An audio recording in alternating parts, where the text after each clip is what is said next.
আপনার বয়স যদি 50-এর বেশি হয়ে থাকে, আজকের কথাগুলো আপনার জন্য।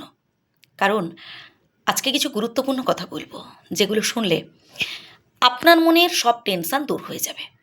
তাই শেষ পর্যন্ত শুনুন কি বলতে যাচ্ছি। সর্বপ্রথম নিজেকে স্ট্রং রাখতে হবে।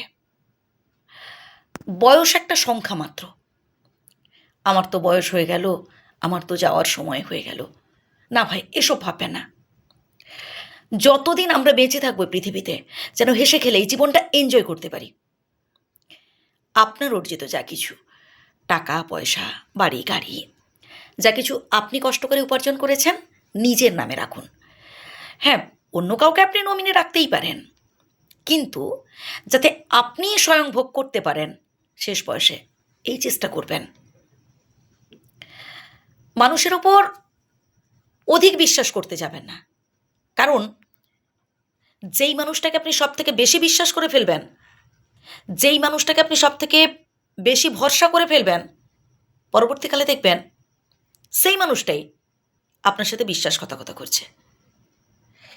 আর যতদিন হাত পা চলছে ভাই, কাজ করে যান, এতে মন ভালো থাকবে।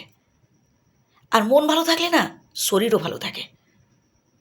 নিজেকে বিন্দাস রাখতে হবে, একদম হাসি খুশি থাকতে হবে, কোনো রকম টেনশন করা যাবে না। একটা সময় আপনি আপনার পরিবারের জন্য অনেক কিছু করেছেন, অনেক স্যাক্রিফাইস করেছেন, কিন্তু এখন তাদের থেকে যতটুকুন পাচ্ছেন খুবই সামান্য। এতে কষ্ট পাচ্ছেন, মন খারাপ করছেন না বন্ধু।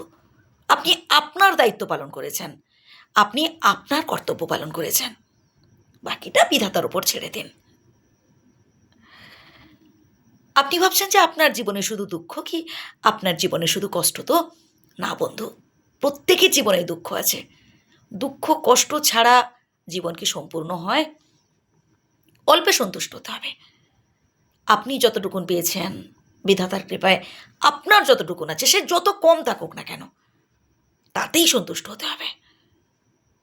গান শুনুন, খেলা দেখুন, মজার মজার গল্পের বই পড়ুন, যেখানে ছোটো ছোটো বাচ্চারা খেলা করছে, মাঝে মাঝে গিয়ে দেখলেন, তাতে মন ভালো থাকবে। এখন তো ইন্টারনেটের যুগ, হাতের কাছেই মোবাইল রয়েছে, মোবাইল দেখুন, টিভি দেখুন। এইভাবে নিজেকে সবসময় হাসি খুশি রাখতে হবে, একদম টেনশন করবেন না। মনে রাখবেন, যখন যেটা হচ্ছে আমাদের ভালোর জন্যই হচ্ছে। এই জীবনটা হচ্ছে একটা স্ট্রাগলিং লাইফ। যতদিন আমরা বেঁচে থাকবো, স্ট্রাগল করে যেতে হবে নিজেকে সুখে রাখার জন্য, নিজেকে ভালো রাখার জন্য। প্রয়োজনে আবারও প্রথম থেকে শুনুন, উপকৃত হবেন। ভালো থাকবেন, সুস্থ থাকবেন। ধন্যবাদ।